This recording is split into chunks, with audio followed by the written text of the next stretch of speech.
Bueno, ahora sí, gracias a Dios, hemos resuelto algunos de los problemas del sonido que tenemos y podernos sentar a conversar con el presbítero Michel Boniface.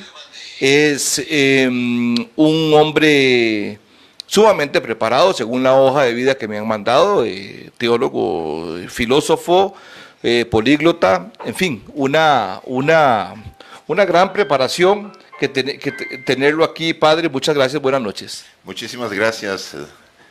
Muchísimas gracias. En nombre del Padre, del Hijo, del Espíritu Santo. Amén. Queridos hermanos, para mí también es gusto de venir esta noche a hablar un poco sobre la fraternidad San Pío X y la crisis actual en la Iglesia Católica. Queremos clarificar unas cosas importantes para la conciencia de los católicos. ¿Es irrespetuoso que le digan lefebristas?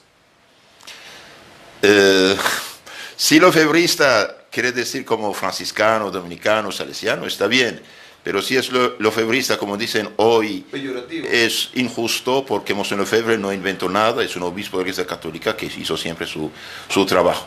Entonces hablamos de la fraternidad San Pío X. Exactamente. ¿Por qué Pío X? Bien, la fraternidad San Pío X fue fundada el 1 de noviembre del año 1970, con el sello, firma y aprobación del obispo Charrier, Monseñor Francisco Charrier de Suiza, por Monseñor Lefebvre, obispo, arzobispo de la Iglesia Católica.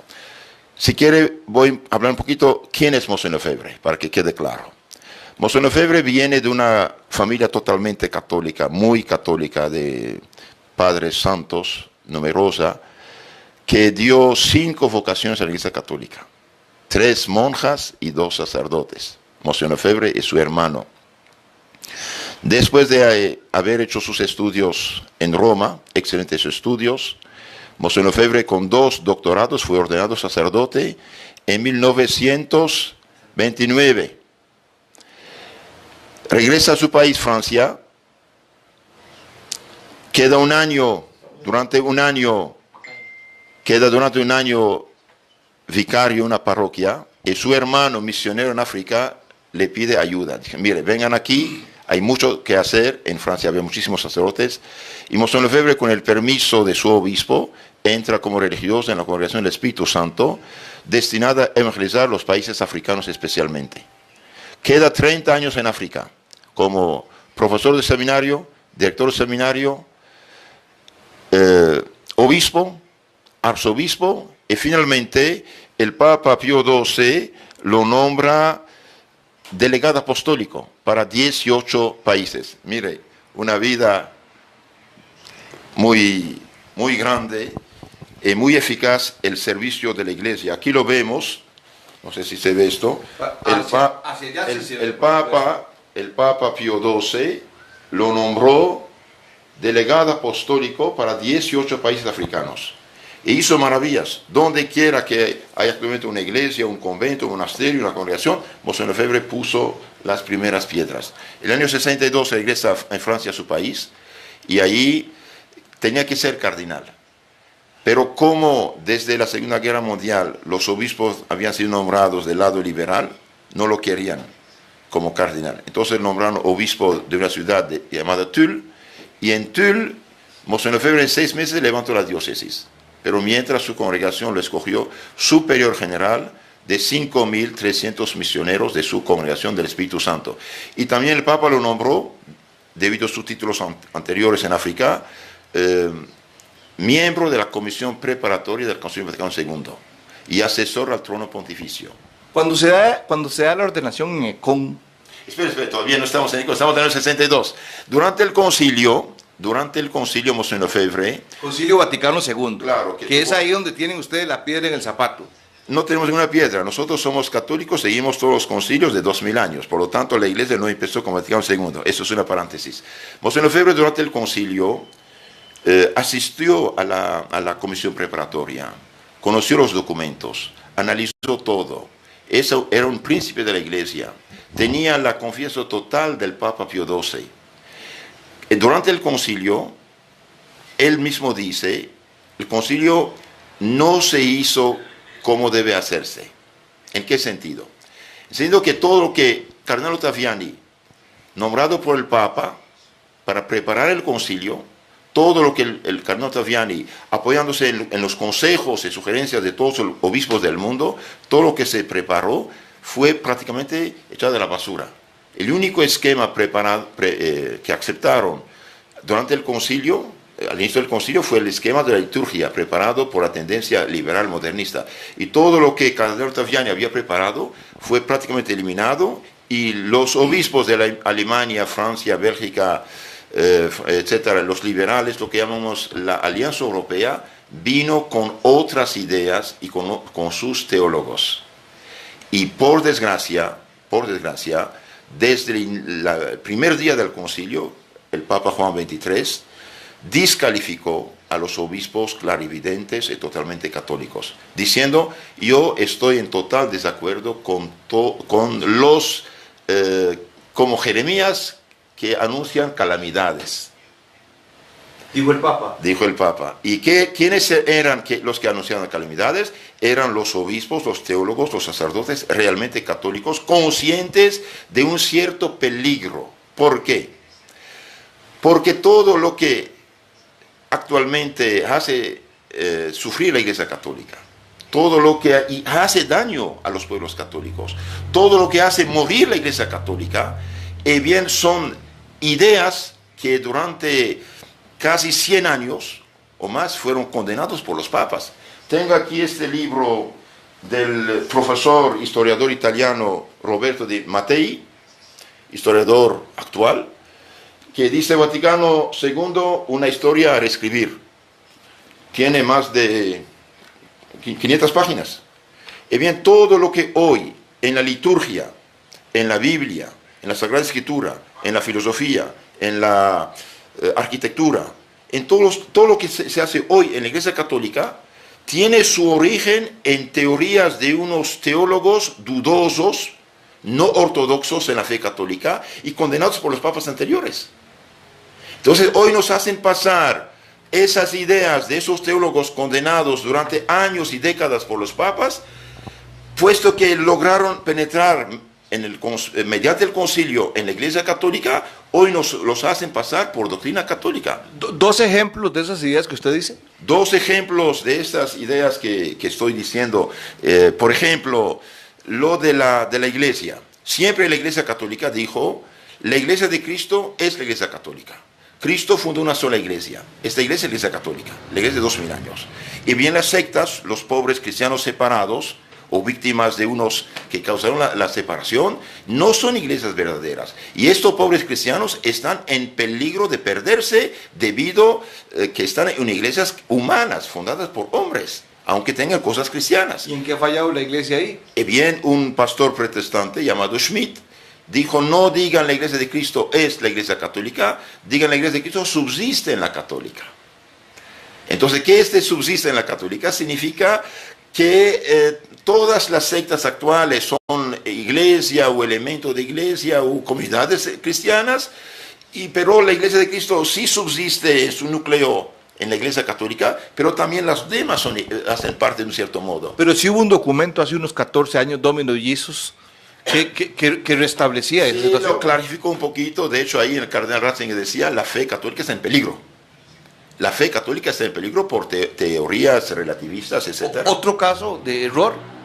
Otro caso de error, por ejemplo, la Iglesia siempre pidió que en un pueblo donde la mayoría es católica y que el Estado desde siglos y siglos fue formado por los católicos, el Estado debe ser católico en el sentido que el Estado que no haga leyes que contradicen la fe, la moral cristiana católica. Y ahora ahí se introdujo que el Estado debe ser no separado, siempre hubo distinción, pero laico. ¿En qué sentido laico? En el sentido que el Estado no debe tener religión. Un pueblo católico, a 99% católico, debe tener religión. ¿Por qué? Porque la enseñanza que va a darse en la escuela va a afectar la fe por ejemplo, de los niños. Si el Estado es laico, mañana van a quitar todos los crucifijos de los hospitales, cárceles, edificios públicos, etc. Mañana el cristiano puede tener una cruz en su pecho porque el Estado es laico, como pasó. Del laico pasamos al laicismo. Pero regresamos al concilio. El Concilio Vaticano II es un concilio de la Iglesia Católica, el número 21. ¿Por qué se junta un concilio? Se junta un concilio para solucionar problemas gravísimos. Por ejemplo, el primer concilio fue el concilio de Nicea en 325, cuando un sacerdote filósofo cayó en la herejía, negó la divinidad de Jesucristo nuestro Señor. Ario, sí. El sacerdote Ario fue condenado por los obispos de Egipto en 318, no se sometió, fue en Siria a buscar a sus compañeros y a obispos, y finalmente hizo un alboroto en la Iglesia Católica, predicando una fe que no es la fe de los apóstoles, que no es la fe católica, que Cristo es Dios encarnado, el Hijo de Dios, igual el Padre y Espíritu Santo. Entonces Constantino, que en 312 había dado reconocimiento a la Iglesia para las persecuciones, dijo: mire, yo me acerqué, me hice cristiano, para tener la paz del Evangelio, ustedes se pelean, entonces júntense, por favor, júntense y yo favorezco la reunión del concilio. El concilio Ario fue condenado por hereje, él y dos obispos, y bien Ario, para ser breve, fue desterrado, después quiso reconciliarse y finalmente murió, pero sus partidarios, después de Constantino, lograron tomar el control en la Iglesia Católica. El 98% casi de los obispados de la Iglesia Católica había caído en la mano de los partidarios de Ario y persiguieron los obispos católicos. El campeón de todos fue San Atanasio de Egipto. 5 veces fue condenado, durante 17 años desterrado, y finalmente el mismo Papa Liberio que lo había defendido, el Papa fue desterrado por defender a Atanasio, que era el campeón de la fe católica. Ahora, ¿por qué persiguieron a Atanasio? No por ser Atanasio, por ser el representante de la fe católica en su pura ortodoxia, por proclamar que Jesucristo es el Hijo de Dios consubstancial al Padre. Entonces, ahí en la iglesia hubo una división, los arianos, los extremos arianos, los semi-arianos y los católicos, pero los católicos tuvieron que salir de sus iglesias. Se dice una anécdota histórica: los fieles de Egipto se quejaban con San Atanasio que no tenían iglesias, que celebraban misa en casas, en catacumbas, etc. Dijo: no se preocupen, ellos, los arianos, que se decían católicos, iglesia oficial, ellos tienen las iglesias de piedra, nosotros tenemos la fe de Pedro. La fe de Pedro. ¿Cuál es más importante? ¿La iglesia de piedra o la fe de Pedro? La fe de Pedro, que es la fe cristiana auténtica. Atanasio fue condenado, desterrado, menospreciado, hasta pusieron su cabeza a precio. Y finalmente el Papa Liberio, que lo defendió, fue secuestrado por el emperador y desterrado en Grecia 2 años. Quebrantado en su salud y delante de la situación de la iglesia, el Papa Liberio aceptó finalmente de firmar su condenación. ¿Qué le reprochaba? Una cosa de no obedecer. Yo lo llamé a Roma, no obedeció, por lo tanto está excomulgado, extranjero a mi comunión y a la comunión de la Iglesia Católica Romana. Pero cuidado, ¿qué le reproché? Un problema de disciplina. Atanasio no fue a Roma, es verdad. ¿Por qué? Porque los arianos, con el emperador, habían puesto a precio su cabeza. ¿Y qué valió la excomunión de San Atanasio en 357? Nada. Hoy Atanasio es santo, padre, doctor de la fe católica. El pobre Liberio, a pesar de saberse desterrado, hoy no es santo. Padre, pero entonces un error en la iglesia puede pasar. Un error pasó en el pasado. La mayoría de las diócesis, de las parroquias, de las iglesias, de la Iglesia Católica, estuvieron en mano de unos cristianos desviados, que llamamos hoy hereje, arianos, semi-arianos, que no afirmaban totalmente la fe católica, y los católicos que defendían totalmente la fe católica fueron rechazados y hasta condenados, y supuestamente excomulgados. Y hoy la Iglesia Católica da gracias a estos campeones de la fe: San Atanasio de Alejandría, San Hilario de Poitiers en Francia, San Eusebio de Vercelli y muchos otros. Ok, entonces, del Vaticano II, ¿usted qué rescata como bueno? Ustedes. Entonces, durante el Concilio Vaticano II, hubo 2 partidos. Lo que se preparó durante varios años y bien preparado no fue utilizado. Desde la primera junta, bien, hubo un problema. ¿Cuál problema? Rechazaron lo que había sido preparado, y esto no es normal. Si un concilio no es cualquier cosa, afecta a siglos la vida de la Iglesia. ¿Por qué rechazaron todo lo que, con orden y permiso del Papa, el canónigo Ottaviano había preparado? ¿Por qué? Si ustedes quieren saber el verdadero Vaticano II, el que tenía que haber sido, bien, busquen en los documentos de la preparatorios, ustedes van a ver que es otra cosa. Bien, cuando empezó el concilio, dije, los obispos alemanes, franceses, de Europa Occidental, habían decidido de bloquear todo esto. ¿Por qué? Porque ellos habían sido partidarios de lo que llamamos la nueva teología. ¿De dónde viene la nueva teología? La nueva teología viene de los modernistas condenados por el Papa Pío X. San Pío X, en 1907, publicó un documento de suma importancia que llamamos Pascendi, Pastoral de la Grey del Señor, y el Papa dice, siempre la Iglesia tuvo enemigos, pero hoy está en el seno mismo de la Iglesia. Sacerdotes y laicos, falto en absoluto de toda preparación seria en filosofía y teología, se hacen los reformadores de la Iglesia. Y son peligrosos porque están dentro de la Iglesia. Por ejemplo, el padre Alfredo Loisy, profesor de Sagrada Escritura en la Universidad Católica de París, no creía en la Biblia Palabra de Dios. Y él mismo fue excomulgado por esta herejía. Pero él mismo dice, yo hace años no creía. Sin embargo, celebraba misa, predicaba y daba cursos de Biblia. Entonces los modernistas, ellos mismos dicen, no tenemos que salir de la Iglesia para hacerla evolucionar en su sentido. Pero ya no creen en la fe católica. Después de la muerte de San Pío X, los papas siguientes aflojaron un poco la vigilancia y los discípulos de esos modernistas condenados trabajaron bajo del agua, bajo el nombre de la nueva teología. La nueva teología. Y la nueva teología fue también condenada por el Papa Pío XII. Humani Generis, en el año 1950. ¿Qué dice? Dice teorías que socavan las bases de la fe católica. Entonces, si queremos hoy saber por qué estamos en crisis, porque la Iglesia Católica perdió unos 100.000 sacerdotes desde hace 50 años, miles de religiosas, millones de católicos, naciones católicas hace 50 años que eran 98% católicas, por ejemplo, como este país y toda América hispana, hoy perdieron casi 30, 40, 50% de sus hijos. En cualquier pueblo tenemos sectas y sectas y sectas, y cualquiera funda una iglesia. ¿Qué hizo la Iglesia? ¿De dónde viene todo esto? Bien, todo esto viene de la nueva teología que logró, mediante el concilio, hacerse pasar por doctrina católica. Por ejemplo, el padre Henri de Lubac. El padre Henri de Lubac, nombrado cardinal. El padre Yves Congar, nombrado cardinal. El padre Urs von Balthasar, nombrado cardinal. Y el cardenal actual, Casper. ¿Quiénes son? Miremos, por ejemplo. Ellos son de la nueva teología. Tengo este libro que se llama Catecismo Católico de la Crisis en la Iglesia. Muy interesante, muy interesante. Nosotros un título bastante sugestivo. Exactamente. Si un médico quiere sanar a un enfermo, debe hacer un diagnóstico correcto.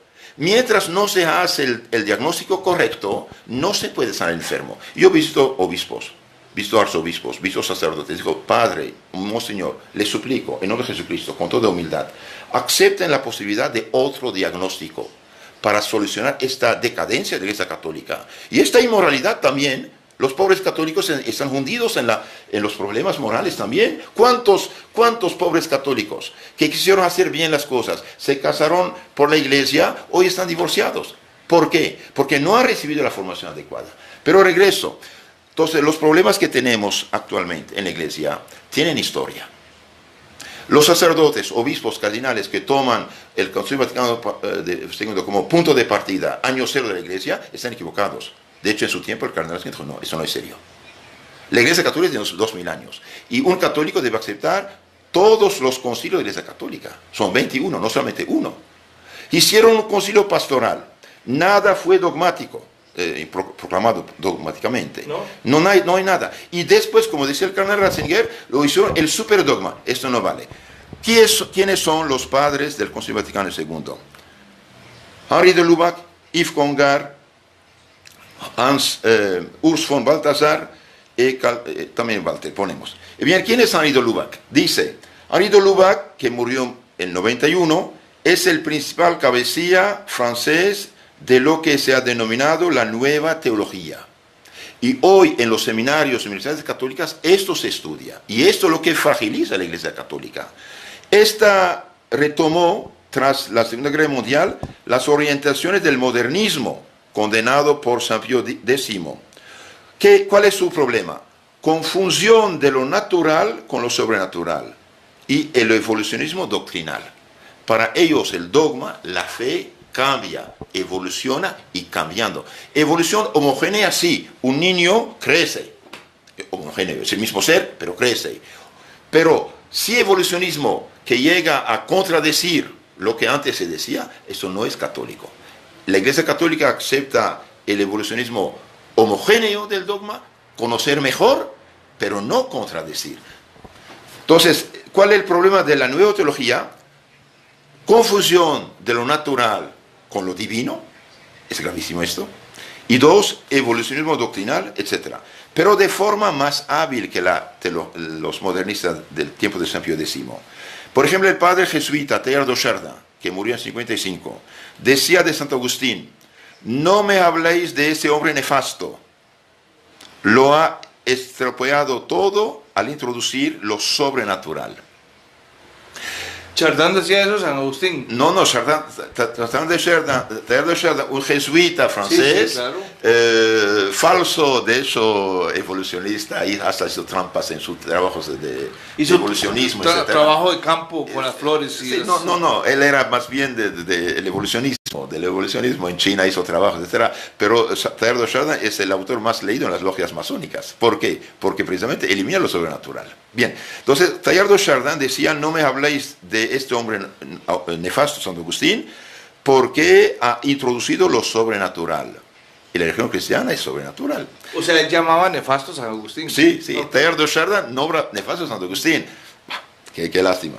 Su hermano de orden, el padre Henri de Lubac, quien siempre lo defendió y no dudó para ello ni siquiera en falsificar su correspondencia, pretendiendo haberla publicado íntegramente. Y bien, el padre Henri de Lubac es bastante más sutil. Él admite en principio la distinción entre natural y sobrenatural, pero enseguida se entrega conscientemente en sus libros a que esa distinción pierda toda consistencia. Entonces, confundir lo natural y lo sobrenatural es una grave falsificación de la fe católica. Entonces, él sí hace la distinción porque sabe que si lo niega es hereje, pero concretamente le quita toda consistencia. Sin negar nada categóricamente, los modernistas y la nueva teología se caracteriza por hacerlo todo flexible, poniendo sistemáticamente por delante a los autores menos precisos. ¿La confusión viene de Dios? No. Dios es luz, Dios es claridad. Pero padre, vamos a... Termine ahí para aterrizar en casos muy concretos. Pío XII condenó las principales tesis de la nueva teología en Humani Generis en el 50. Pero la encíclica no fue obedecida. Henri de Lubac, a quien sus superiores romanos habían prohibido la enseñanza, fue teólogo del Concilio Vaticano II y nombrado cardenal. Algo no funciona. ¿Cómo es posible que un hombre condenado por su falsa teología sea teólogo de un concilio de la Iglesia Católica? Pero un teólogo debe tener sana doctrina. Una persona puede conocer la Biblia de memoria y si no tiene sana doctrina, no interpreta bien, no es correcto. Entonces, no solamente no tiene sana doctrina Henri de Lubac, sino que destruye la fe católica. Y sin embargo, lo llama al concilio como experto del concilio y más tarde lo hacen cardinal. Yves Congar, para no alargar demasiado, Yves Congar, el Papa le prohibió hasta hacer una conferencia. ¿Por qué? Porque él mismo dice, estoy en el margen de la iglesia entre católico y no católico. Él dice, yo no paso ni un solo mes sin leer Lutero. Y este hombre que fue condenado también por sus errores en materia de eclesiología, él mismo dice en su diario que fue dos veces fue a Roma, urinar frente a la puerta del Santo Oficio, la doctrina de la fe en señal de menosprecio. Este hombre también lo invita en el concilio como experto, influyó grandemente en el concilio y Juan Pablo II lo nombró cardenal en 94. Hans von Balthasar, otro teólogo que se dedicó a reconstruir la teología a base de filosofía, filósofos y poetas modernos, muy influido por la falsa mística Adrián de Speyer, desarrolló igualmente la tesis del infierno vacío. Infierno existe, dice, porque si dice no existe es un hereje, pero está vacío. Y esto contradice el Evangelio. Cuando preguntan a Cristo, Señor, ¿muchos salvarán? ¿Qué dice Cristo? Entra por la puerta estrecha, ancho el camino que lleva a la perdición. Entonces, el infierno sí existe, pero está vacío. Ojalá, pero según el Evangelio y los santos, no es vacío. Y bien, ¿cómo es posible que esta gente condenada por errores graves lo hagan expertos de un concilio de la Iglesia Católica, no teniendo la sana doctrina? Y después lo hacen cardinales. Por ejemplo, Walter Kasper. Walter Kasper, en su libro Jesús el Cristo, niega abiertamente numerosos milagros evangélicos. Hemos de considerar legendarios, dice, muchas de las historias de milagros contenidos en los evangelios. En esas leyendas hay que buscar menos el contenido histórico que su intención teológica. Y bien, esto es una herejía. Y sin embargo, este mismo Walter Kasper, hoy cardenal, y bien, niega también la resurrección física de Cristo. Duda de la historicidad de la resurrección. Cito, esta constatación de la existencia de un núcleo histórico en los relatos sobre la tumba no implica en modo alguno una prueba en favor de la resurrección. Un católico no puede aceptar esto. San Pablo dice, si Cristo no resucitó, vana es nuestra fe. Y no puede ser ni teólogo, ni obispo, ni sacerdote, ni cardenal de la Católica, alguien que pone en duda la resurrección y la divinidad de Cristo. Padre, vamos a casos concretos de lo que se habla hoy de la fraternidad. Dice el cardenal Burke. Discúlpeme, siquiera hacemos algo histórico, es mejor. Entonces, en el concilio Monseigneur Lefebvre, con unos 250 obispos, se dieron cuenta que íbamos a una ruina. No, pero es que sí me interesa conocer esto. No, pero esto es consecuencia del otro, porque si no conocemos la historia no podemos entender. Y yo suplico a todos los obispos, sacerdotes, amigos católicos, no católicos que me escuchan, que tomen la historia en serio, que hagan estudios históricos, que lean los documentos de los papas anteriores del siglo XIX, XX, y van a entender qué pasó. Si solamente toman después del concilio lo que pasó, no entienden nada. Y en ese modo, por eso hacen errores, y a veces errores graves. Entonces, durante el concilio, concretamente, hubo dos partidos. Los católicos, los obispos católicos que seguían la teología católica, la filosofía católica, la moral católica de todos los siglos, y los obispos liberales de la nueva teología que quieren hacer pasar sus ideas. Por desgracia, como dije, Juan XXIII desde el primer momento descalificó a los obispos que anunciaban catástrofes. No anunciaban catástrofes en sí, dice, cuidado, vamos a tener problemas y hace muchos cambios en ese sentido. Y cuando murió Juan XXIII, Pablo VI, que era amigo y partidario de la nueva teología, apoyó totalmente. Hasta cambió las reglas del concilio. Entonces hubo una lucha frontal entre 250 obispos católicos, totalmente tradicionales, y 250 modernistas. Y los demás obispos seguían la corriente. El Papa pide, pues, votamos, etc. Y de hecho no han medido la importancia de lo que pasaba. Por ejemplo, no sé si usted sabe, unos documentos fueron varias veces escritos, reescritos, rechazados por concilio. Un concilio, dije, se junta cuando hay gravísimos problemas en la iglesia. ¿Era necesario el Vaticano II? No era necesario. ¿Por qué?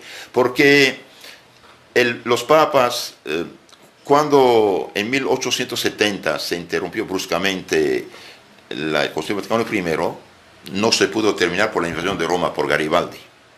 Entonces los papas del siglo XX quisieron retomar el concilio, terminarlo. Pero el Papa es un hombre sabio y prudente, consulta. Por ejemplo, Pío XI, no me acuerdo, Pío XII, preguntó al cardenal Jean Billot, Luis Billot, Billot con B de bueno, Billot se escribe, ¿qué piensan si retomamos el Concilio Vaticano I?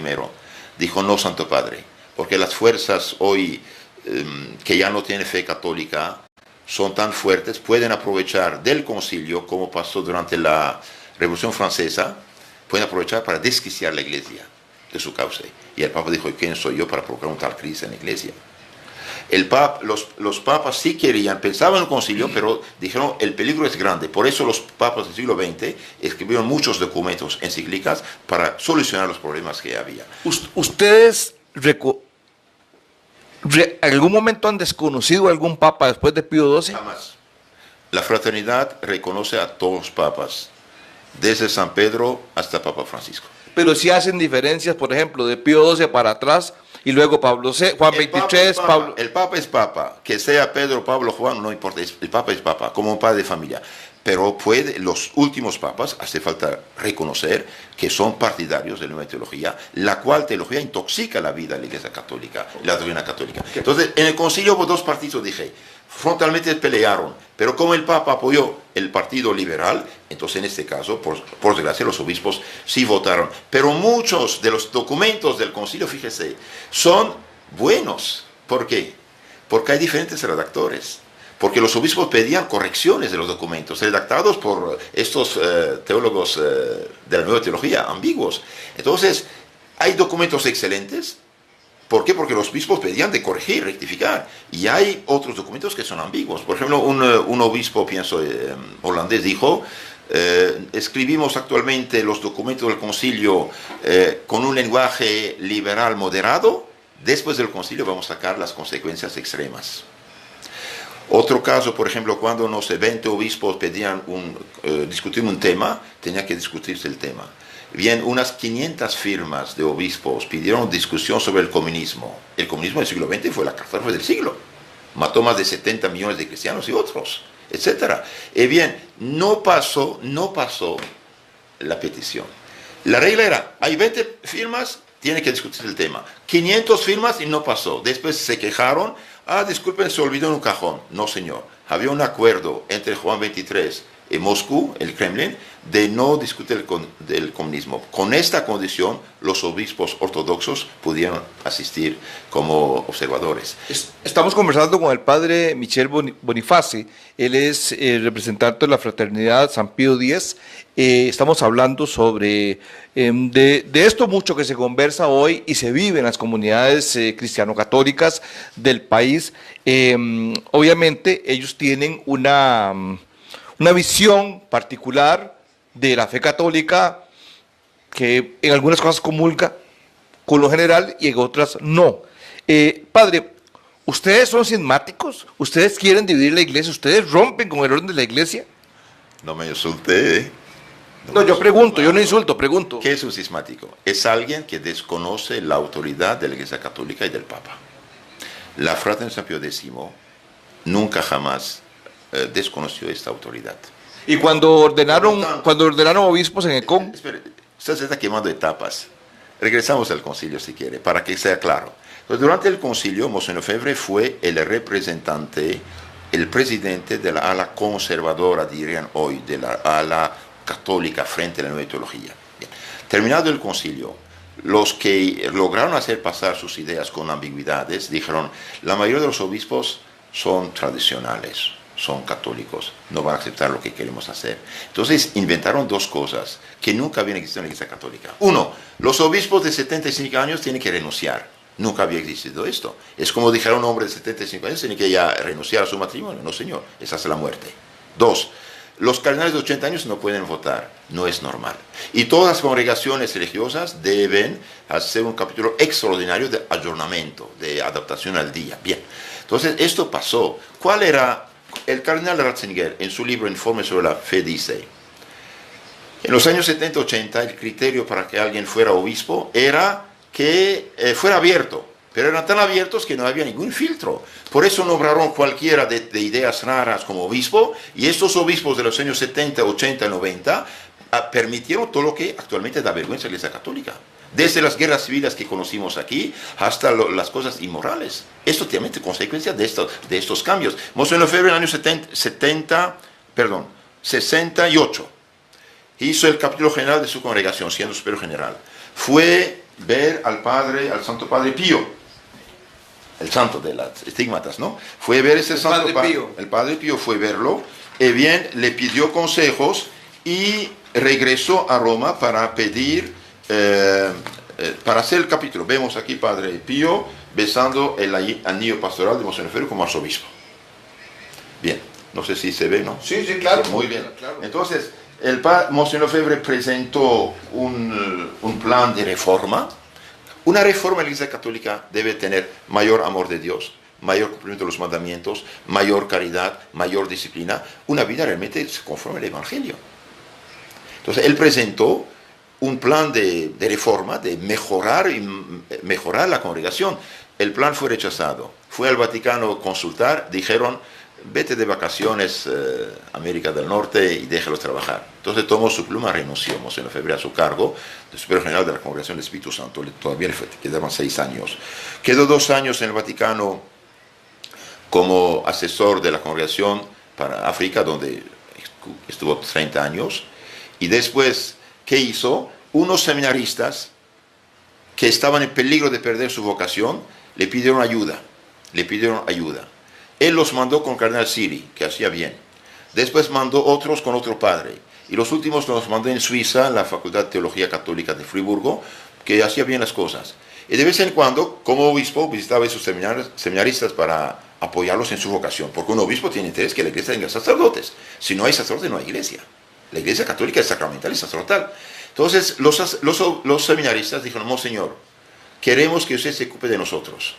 Él dijo, mira, tengo 65 años, no puedo. Insistieron, dijo, está bien, voy a preguntar, si el obispo de Suiza, de Friburgo, Ginebra, me da permiso, ok, si no, no. Fue ver al Monseñor Charrier el 1 de noviembre, el año 70, el obispo diocesano de Charrier dio su sello, firma, aprobación a la fundación de esta congregación San Pío X. ¿Y por qué usted preguntaba? ¿Por qué tomó el título Santo Protector a San Pío X? Porque San Pío X ha visto el peligro de la fe católica en el siglo XX y sufrió mucho de los modernistas. Por eso lo tomó santo patrono. Entonces nuestra congregación sacerdotal fue fundada con el sello, firma y aprobación de la Iglesia Católica mediante el obispo de Suiza y con la aprobación del Cardenal Reich del Vaticano. Entonces no es algo que cayó así del cielo. Es una congregación igual que todas las congregaciones de la Iglesia Católica. Franciscanos, agustinos, jesuitas. Exactamente, con firma, sello y aprobación del obispo de Suiza y del Vaticano. En pocos años, el seminario de Monseñor Lefebvre en Suiza estaba lleno. Y los obispos de Francia, cuando vieron que una tercera parte de los seminaristas de Francia iban con él, buscaron una formación seria, tuvieron miedo, porque ellos habían perdido unos 40% de los fieles, por ejemplo, en París, según el cardenal Martí. Entonces, los obispos de Francia dijeron al cardenal Villot, secretario de Estado, Monseñor, ¿qué hacemos? Muchos no siguen el cambio de la misa, porque la misa fue cambiada en el año 70. Monseñor Lefebvre analizó las cosas. Dijo, nosotros vamos a seguir la misa como siempre. Es verdad que Pablo VI permitió la misa moderna, pero no dijo nada de la antigua. Nosotros vamos a seguir la misa antigua. ¿Ustedes por qué se oponen a la misa moderna? No quiero brincar mucho para que la gente que nos mira entienda el filo de la historia. Pero es que la gente tiene preguntas, ahí estamos aquí, usted ha visto cómo estamos aquí, tiene preguntas muy concretas que quiere... Sí, pero si no conocen la historia, queden en sus dudas. Monseñor Lefebvre, dije, fundó la congregación con el sello, firma y aprobación de la Iglesia Católica, como todas las demás congregaciones. 4 años después, su seminario está lleno. ¿Por qué? Porque la gente seria busca una formación católica seria. Entonces, ¿qué pasó? Los obispos de Francia, que no querían a Monseñor Lefebvre, por ser, hoy dirían, conservador, o más bien demasiado católico, y no seguir las modas teológicas, etc. Entonces dijeron al cardenal Jean Villot con V de Victoria, ¿qué hacemos? El cardenal Jean Villot dijo, en 6 meses nos salvará Monseñor Lefebvre. Mandó una comisión de inspección a la nueva congregación, lo que es normal. Todo bien, todo bien, todo bien. Y el último día lanzaron cáscara de banano, poniendo en duda la resurrección física de Cristo y la inmutabilidad de la verdad, etc. Monseñor Lefebvre escribió una carta diciendo, de todo nuestro corazón adherimos a la Roma madre y maestra de la verdad católica. Rechazamos las novedades actuales que todas vienen del liberalismo y conducen a la muerte de la fe católica. No estamos de acuerdo con esos cambios. Entonces lo llaman a Roma, una discusión de 4 horas con 3 cardenales, todo fue grabado, con derecho a tener una copia, nunca le dieron la copia, y poco después mandaron suprimir la congregación San Pío X. Monseñor Lefebvre dijo, mire, si yo hice un error en mi carta, me someto a un juicio. Júzguenme, por favor. Hace apelación a la Corte Suprema del Papa. No lo juzgaban. Entonces, él mismo fue a quejarse en Roma. Júzguenme, me someto. Si tengo un error, me someto. Y bien le dijeron, la justicia dijo, nos prohíben juzgarte. Nunca hubo juicio. Él dijo, debido a que no me juzgan, yo sigo adelante. No cierro el seminario. Llega el tiempo de las ordenaciones. Roma manda un padre Danis, no haga ordenaciones. Dijo, discúlpeme, según la ley de la iglesia, el que hizo sus estudios, fue aprobado y examinado, tiene derecho a su ordenación. Hizo las ordenaciones. El día anterior a la ordenación, el padre Danis, mandado por Pablo VI, dijo, mire, monseñor, es muy sencillo. Celebre una sola vez la misa moderna y no hay ningún problema, ni siquiera financiero para el seminario. Monseñor dijo, no pongo, no la conozco, celebro la antigua. Hizo las ordenaciones, fue suspendido a divinis, es decir, le quitan derecho a dar los sacramentos. Pero reflexionemos un poquito. Si sus adversarios ideológicos estaban seguros que era culpable, condonable, juzgable, ¿por qué no hizo un juicio en forma? Él hizo apelación a la Corte Suprema. ¿La Corte Suprema para qué sirve? Para evitar abusos. Si estaban sus adversarios seguros que era juzgable, condenable, ¿por qué no hicieron el juicio? Porque si hubieran hecho el juicio sobre esta carta famosa de la declaración de 21 de noviembre de 74, bien, él hubiera sido felicitado y sus adversarios condenados. ¿Por qué? Porque dice la verdad. Un día ese documento será presentado en su causa de canonización. Entonces, Monseñor Lefebvre nunca fue juzgado. Nunca. Y todos los demás problemas vinieron de esta falta de primer juicio. En el año 88 dijo al Papa, Santo Padre, ya no puedo trabajar, estoy enfermo de una enfermedad de África, por favor ponga un obispo en mi lugar. De hecho, hasta firmó con Cardenal Ratzinger un protocolo de acuerdo, de reconciliación. Porque nunca hubo separación. Siempre la fraternidad rezó por el Papa y por el obispo del lugar.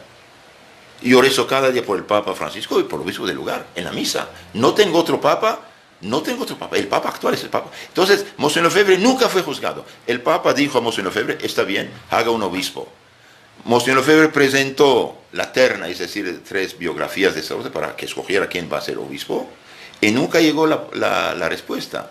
Decían que muera, se acabó. Y Monseñor Lefebvre diciendo, no es falta mía, es una crisis general, las almas por millones están en peligro, y yo no puedo dejarlos huérfanos. Por lo tanto, él tomó, basándose en el derecho de la iglesia, tomó la decisión de consagrar 4 obispos. Es verdad que Roma no mandó el papel. Ok, ¿por qué no lo mandaron? ¿Acaso una congregación que tenía en esta época 6 seminarios y unos 200 seminaristas y 300 sacerdotes no merece un obispo? ¿Por qué no le mandaron? Porque decían que muera, se acabó. El problema, hermanos míos, no es Monseñor Lefebvre, es la misa antigua, la teología antigua, la disciplina antigua, los valores católicos de 2000 años. Exactamente como San Atanasio fue la oveja negra de los arianos de su tiempo, Monseñor Lefebvre fue la oveja negra de los modernistas de nuestro tiempo. ¿Usted nunca ha oficiado misa nueva? No. ¿Por qué? O sea, si es un acuerdo de un concilio de la iglesia. No. El Concilio Vaticano II nunca dijo hagan nueva misa. Dijo de reestudiar los textos, de dar un poco más vernáculo, traducciones. Nunca dijo de hacer una nueva misa. Ahora, hablando de la nueva misa, el borrador de la nueva misa, presentado al Sínodo de los Obispos del año 68, fue rechazado en mayoría de los obispos presentes. Dijo no. Cuando entonces hizo unos cambios, y el año 69 dijeron, vamos otra vez nueva misa. El número 2 en la Iglesia Católica, el cardenal Ottaviani, escribió una carta al Papa Pablo VI diciendo, Santo Padre, es nuestro deber de cardenales, de consejeros del Papa, de alertarlo. Después de haber rezado y reflexionado mucho, es nuestro deber de decirle que la nueva misa se aleja de una manera sorprendente, impresionante, tanto en conjunto como en detalle, de la teología católica de la misa, tal cual fue fijada en la 20ª sección del Concilio de Trento. Entonces, la nueva misa, dice el cardenal Ottaviani, prefecto de la doctrina de la fe, la nueva misa se aleja de una manera impresionante, como en el detalle de la teología católica de la misa en el Concilio de Trento. Ottaviani es cardenal. Cardinal, Entonces, bajo 3 papas. entonces, padre, ¿por qué otro cardenal, Burke, dice que ustedes están en cisma con la Iglesia Católica? Burke puede decir lo que quiere, pero que me demuestra Burke que tenemos faltas contra la fe, contra la moral o contra la disciplina, acepto. Le leo una parte de la declaración.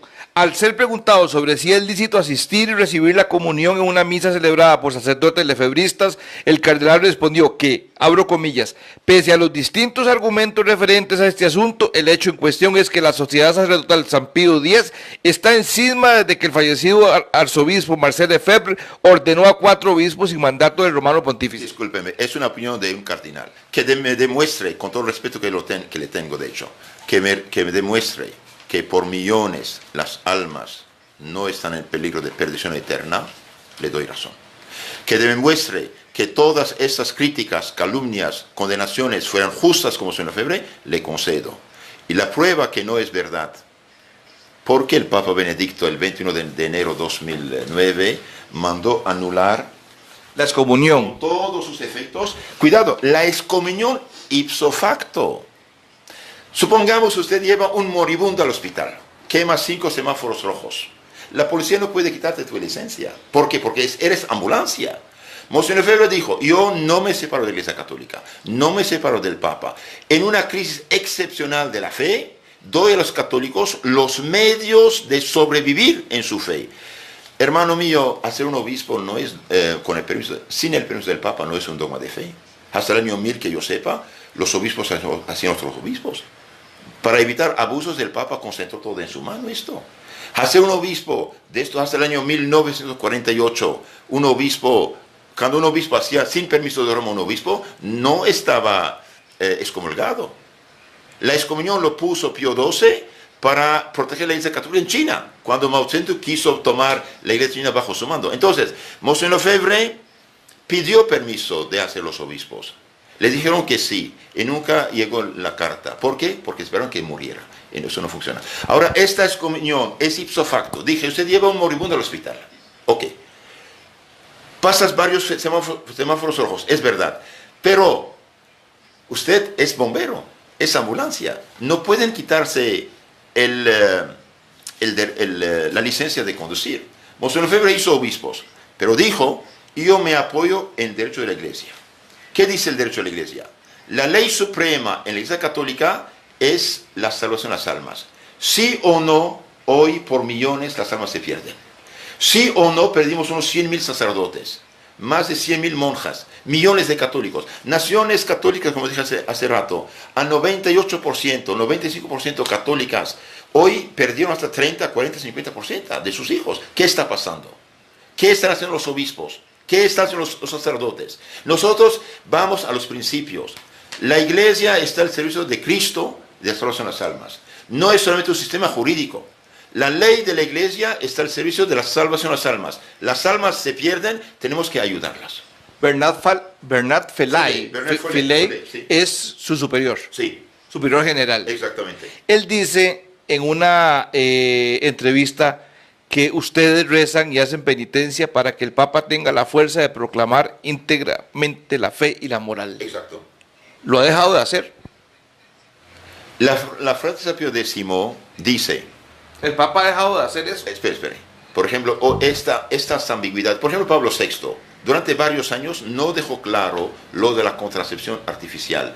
Consecuencia, hicieron creer a los pueblos católicos de Europa que el Papa iba a permitir la contracepción, y finalmente cuando se dio cuenta, dijo no, en Humane Vitae, pero ya había sido introducida en los pueblos católicos. No proclamó con firmeza la fe católica.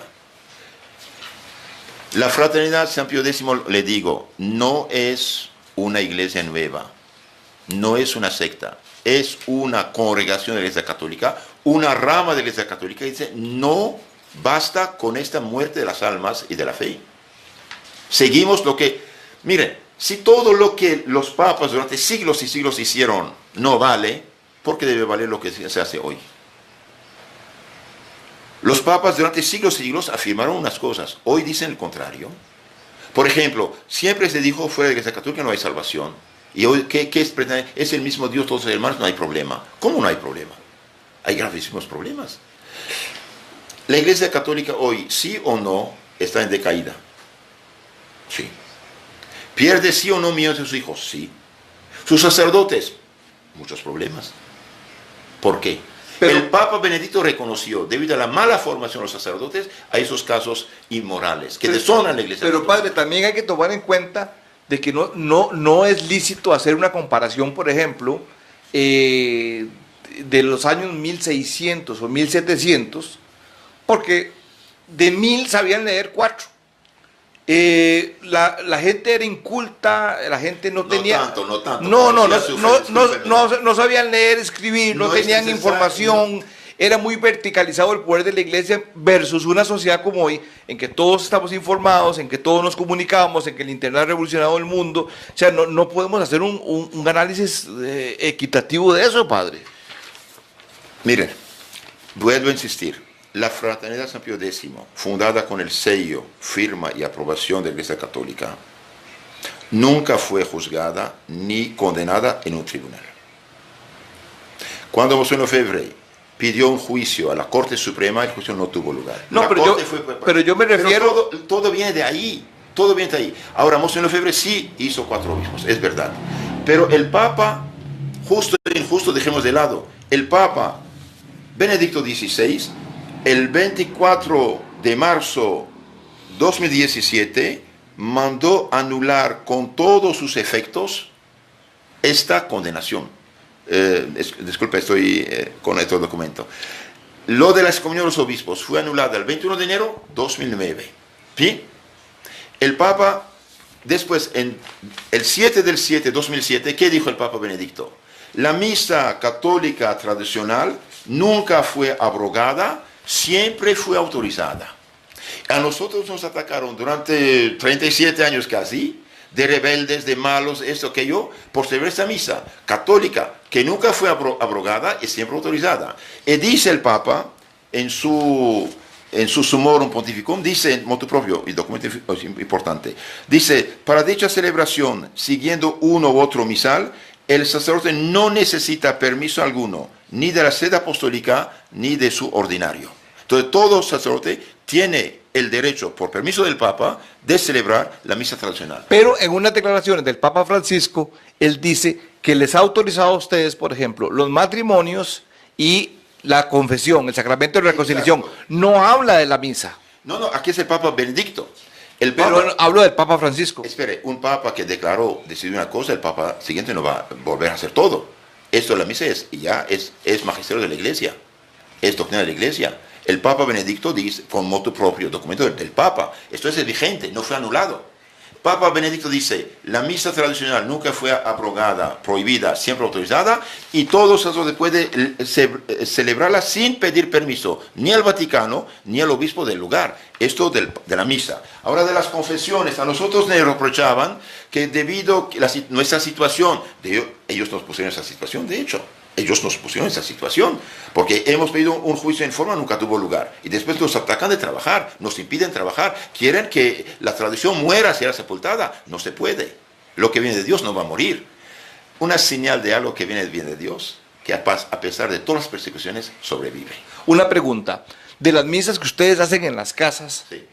¿por qué hay obispos que prohíben o que no ven con buenos ojos esas misas en las casas?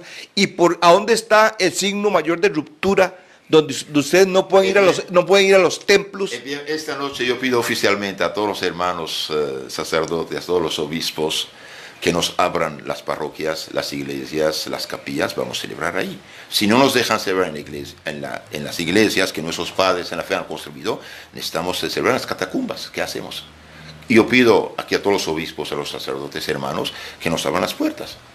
Hablan mucho de ecumenismo, de caridad, de que nos ayuden.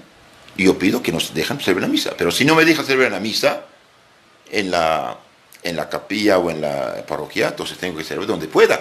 En honor a la verdad, hay obispos en varios lugares que me permitieron celebrar la misa en sus parroquias, en sus capillas personales o en sus monasterios. ¿Aquí en Costa Rica? No, No. en otros países. Sí. Aquí todavía no tuve la dicha de ver todavía los obispos, porque yo soy nuevo aquí. Bien, yo también pido a los señores obispos. ¿Usted ha buscado algún acercamiento con los señores obispos? Acabo de llegar, tengo poco aquí yo. Okay. Yo tengo poco aquí. Yo pido a los señores obispos, con todo respeto y cariño de obispo, que yo reconozco como obispo, cuyo nombre cito en la misa que celebro, que me dé audiencia. Yo lo he visto con mucho gusto. Y los señores párrocos también. Y les pido, les suplico que no digan lo que no es correcto. Por ejemplo, cuando dicen no es válida la misa, no, la validez no depende de la opinión de uno. Si hay sacerdote válidamente ordenado y el Vaticano nos reconoce como sacerdotes católicos, el Papa me da permiso de absolver todos los pecados, me da permiso de celebrar matrimonio, me da permiso. Entonces, ¿cómo pueden decir que no vale la misa que celebro? La misa es válida. La validez de la misa depende si hay sacerdote, realmente sacerdote, pan de trigo, vino de uva y misal católico. La intención, ahí está, yo celebro misa católica, no puede ser, no vale. Que sea ilícito en teoría de ellos, entiendo su postura, porque para esto anda bien.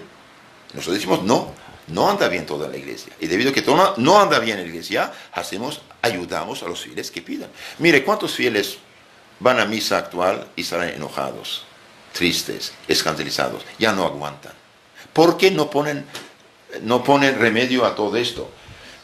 Un ejemplo, Vaticano II, mire lo que dice aquí. Vaticano II, en la Constitución Sacrosanctum Concilium sobre la liturgia, dice, párrafo 22, 3 y 23, dice que nadie, aunque sea sacerdote, añada, quite o cambie alguna cosa por iniciativa propia a la liturgia. Cuidado, es importante. ¿Y por qué los obispos dejan violar esto? Ellos que son tan de Vaticano II como dicen, ¿por qué violan la regla? Porque violan el derecho canónico que dice el canon 284, que todo clérigo lleve un traje clerical digno. ¿Por qué se visten de civil, desconocido donde quiera?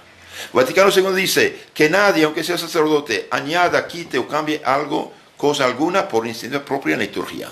¿Qué es esta misa de payasos, de aplausos, de gritos, de bailes? ¿Qué es eso? El Vaticano no dijo esto. Y si los obispos de Vaticano II hubieran sabido lo que iban a hacer, nunca hubieran aceptado esto. La comunión en la mano es una inversión desobediente de los obispos de Europa Occidental. El Papa Pablo VI lloró, no aceptó esto, y finalmente casi lo impulsaron y dio un indulto al inicio y ahora la generalizaron. Los que dan la comunión a la mano, ¿sabe qué hacen? Hacen muy mal. ¿Por qué? Porque ¿cuántas hostias fueron robados de esta manera? Si usted pone un guante negro, ponga una hostia no consagrada, quítala, ve como que hay que algo. Después mira bien.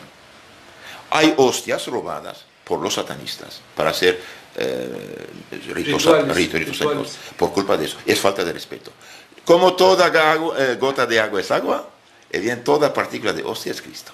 En su cuerpo, sangre, alma y divinidad. Es falta de respeto a nuestro Señor Jesucristo. Como chicle lo toman. Entonces el concilio dice, no se introduzcan innovaciones, sino lo exige la utilidad verdadera y cierta de la iglesia.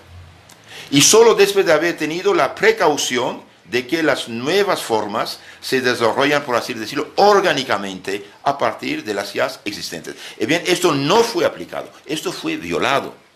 ¿Qué dice el Papa Pablo VI? Bien, el Papa Pablo VI dice, por alguna rendija, el humo de Satanás se introdujo en la iglesia de Dios. ¿Qué es el humo de Satanás? Son todas esas falsas teorías de falsos teólogos, de no doctrina sana. La apertura al mundo fue una verdadera invasión del pensamiento mundano en la iglesia, dice Pablo VI. Es gravísimo esto. Y el Papa Juan Pablo II dice, se han esparcido a manos llenas verdaderas y propias herejías en el campo moral y dogmático. Se ha manipulado incluso la liturgia. Los cristianos hoy inmersos en el relativismo intelectual y moral, y por eso en el permisivismo, se sienten tentados por el ateísmo, agnosticismo, iluminismo, etcétera, etcétera. Padre, es el Papa que dice esto. Padre, para terminar, porque ya nos vence el tiempo. Sí.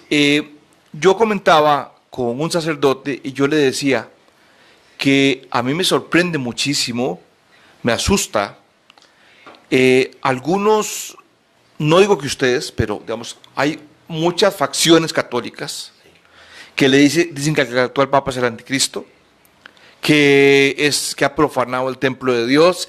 Por ejemplo, en Colombia hay un hombre con un canal, pero terrible, o sea, ese hombre... Nosotros no somos de esa tendencia. Nosotros reconocemos que un papa elegido por el conclave, aceptado por la Iglesia Católica Universal y por Roma, es papa. Bueno, malo, santo, mediocre, lo que sea. La Iglesia Católica tuvo de todo, desde Borgia hasta Francisco. ¿Qué hacemos? Eso existe. Pero la Iglesia sigue. Para nosotros el Papa Francisco, como el Papa Juan Pablo II, era papa. No estamos de acuerdo con su liberalismo, es verdad, con sus cosas que afectan, pero es papa. Como padre de familia. ¿Dónde cree usted que está el punto de inflexión para tener, por ejemplo, una aceptación total de Roma para ustedes? Roma quiere darnos toda la aceptación total. Somos nosotros que no aceptamos. ¿Por qué? Porque han modificado la doctrina católica en unos aspectos, han desquiciado a la Iglesia de un cierto modo y no quieren reconocerlo. Nosotros decimos, a base de los documentos, de los concilios dogmáticos y de los papas anteriores, comparemos, analicemos. Ellos dicen, cállense, sigan los cambios. Concilio Vaticano II siendo pastoral y no dogmático, tenemos nuestras reservas y queremos que se clarifique. De hecho, hace poco el Papa Benedicto reconoció que unos documentos son un poco débiles. Esto va a ser un día estudiado a fondo. Ustedes no tienen ahorita ningún cardenal. No podemos tener cardenales porque el Papa nombra a los cardenales. No necesitamos tampoco. Entonces, de cierta manera, sí les objeta. ¿Sí? Sí les objeta algo el Papa. No, nosotros, cuidado, otra vez repito, si no fuéramos católicos, el Papa no nos diría, pueden confesar incluso los excomulgados. ¿Qué nos reprochan en lo concreto? Seamos sinceros. Sí. La fe católica integralmente la defendemos, comunicamos y practicamos. La fe católica. Por ejemplo, aquí tenemos el Catecismo de San Pío X. Una joya. El mismo Papa Benedicto en su tiempo dijo, el Catecismo de San Pío X dice, aquí dice el... ¿Este Papa o cuál? No, el Papa Benedicto. El Papa Benedicto dijo, el Catecismo de San Pío X fue para muchos una guía segura en el aprendizaje de las verdades de la fe, por su lenguaje sencillo, claro y preciso, y por su eficacia expositiva. Aceptamos totalmente la fe católica, ¿sí? La moral católica, los valores católicos. Nos reprochan únicamente de no seguir los cambios. Pero si los cambios en 50 años han hecho tanto daño y siguen haciendo daño, hace falta ser ciegos para no darse cuenta que hay un problema. ¿Ustedes se sentían más cómodos con Benedicto XVI que con Francisco?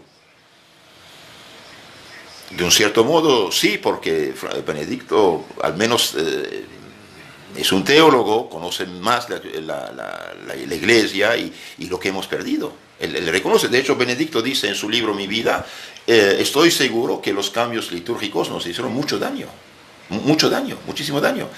Repito, lo que reprochan a San Pío X es no seguir los cambios. Que nuestros adversarios ideológicos sean caritativos y sinceros. Que digan la verdad. Que no aceptamos. No seguimos todos los cambios que se introdujeron porque no dieron fruto. ¿Qué dijo Cristo? Juzguen el árbol por los frutos. ¿Qué frutos hay? Padre Michel Boniface, que ha sido un gusto hablar con usted.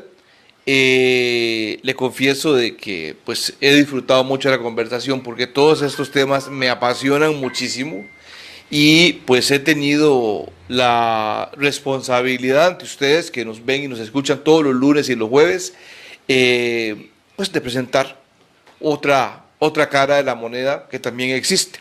Igual hace poco, padre, hicimos un programa directamente desde Nicaragua con un periodista, con un líder estudiantil. Traté éticamente por todos los medios de conseguir un periodista afín al gobierno o un líder que hablara a favor del gobierno. Se me cerraron todas las puertas, me dijeron que tenían prohibido hablar y usted sabe que nadie está obligado a lo imposible. Así lo aclaré aquí ante mi audiencia y lo hice claro de que yo busqué que también intervinieran personas que están a favor del gobierno, que tengan una tesis diferente, pero ya eso no lo podía hacer. Le agradezco mucho y pues igualmente siempre bienvenido.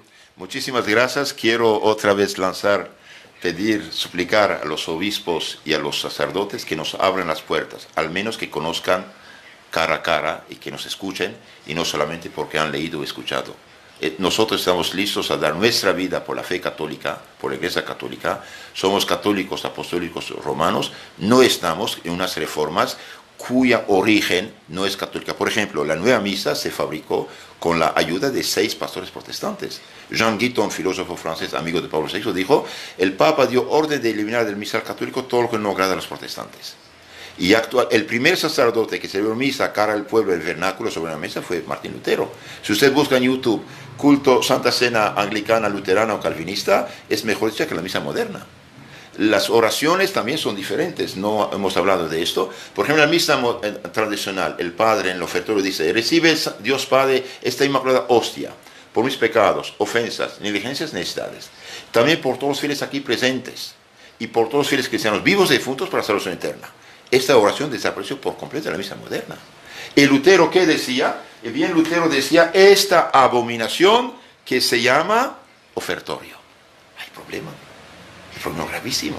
La misa no es una cena del Señor, la misa no es una fiesta, es el santo sacrificio de la cruz renovado sobre el altar con la misma eficacia en nuestro provecho. Entonces, el problema es algo de fondo. No es de forma. Bueno, muchas gracias. Muchas gracias. No, a usted, padre, gracias. Nos encontramos el jueves. El jueves en contexto vamos a tener al director de la Policía de Tránsito en Alajuela para que podamos hacer un compendio de todos los desastres que hay aquí, que ustedes manden sus quejas, ustedes digan dónde hay una gente en moto haciendo loco, estacionamientos ilegales, que ustedes puedan denunciar todo para que el jefe de aquí se lo lleve y pues ya tendrá la responsabilidad de acatar lo que ustedes dicen. Muchísimas gracias, un abrazo. Quiero dar una bendición a todos nuestros televidentes. Adelante, Padre. Que la bendición de Dios, Padre, Hijo y Espíritu Santo venga sobre ustedes y sus familias, quede para siempre. Amén. Muchísimas gracias a todos. Amén, gracias, nos vemos.